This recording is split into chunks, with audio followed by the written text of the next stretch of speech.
Sydney Water is leading the way, nationally and internationally, in developing adaptive approaches to managing climate and weather-related events. The importance of our work in the climate change adaptation space is really to build long-term business resilience. It's so that in the long term we're able to ensure we can provide safe, reliable, affordable and valuable services to our communities. Through this, we'll be able to deliver on our long-term business plans and strategic objectives. I think the water sector is the sector which is most exposed to climate-related hazards, whether it be climate change, climate variability or weather-related events. And I think people have seen over the last decade some of those challenges being realised in terms of extensive drought, fire, flooding, for instance. We operate hundreds of water filtration plants and sewage treatment plants and pumping stations, all to make our cities and communities operate.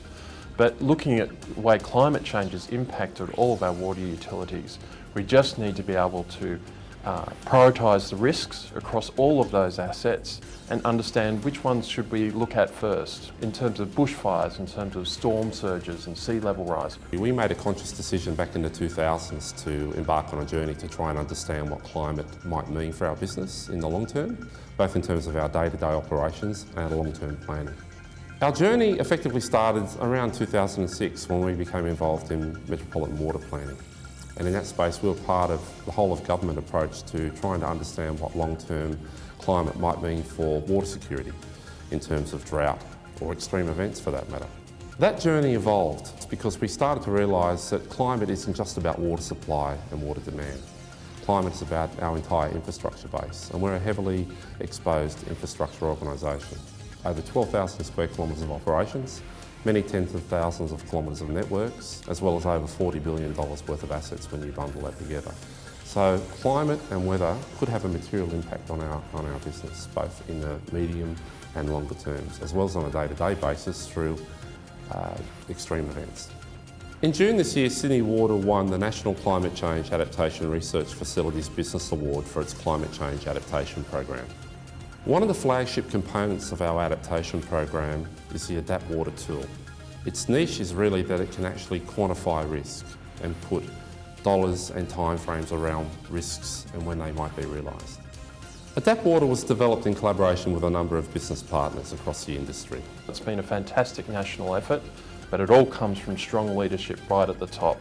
All of our leaders understand the challenges that climate change is throwing at water utilities. So here's Jess Sullivan from our Climate Change Adaptation Program, and she'll run you through AdaptWater. AdaptWater is an online tool developed for the water industry so that they can assess the climatic impacts and compare adaptation options. What initiated the AdaptWater project was really the Sydney Water Climate Change Adaptation Program. We partnered up with WSAA to form a highly productive and innovative team. Then what we did was we worked really hard to deliver on this ambitious project. We had 6 participant water utilities right across Australia.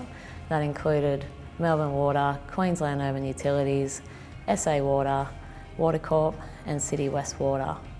Sydney Water has a large asset base, and anything that's really going to have a financial or operational impact on the business needs to be considered.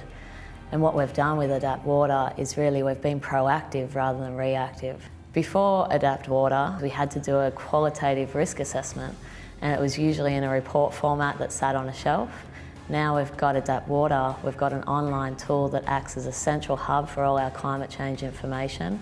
It also stores each utility's unique asset information and spatial information. The water industry will benefit from AdaptWater by having a standard methodology and a talking point where the industry can come together, compare adaptation options and share information so that the tool is actually transferable way beyond the water industry to other infrastructure types like power, telecommunications, roads, rail, and also the gas industry. We've never had anything like this before.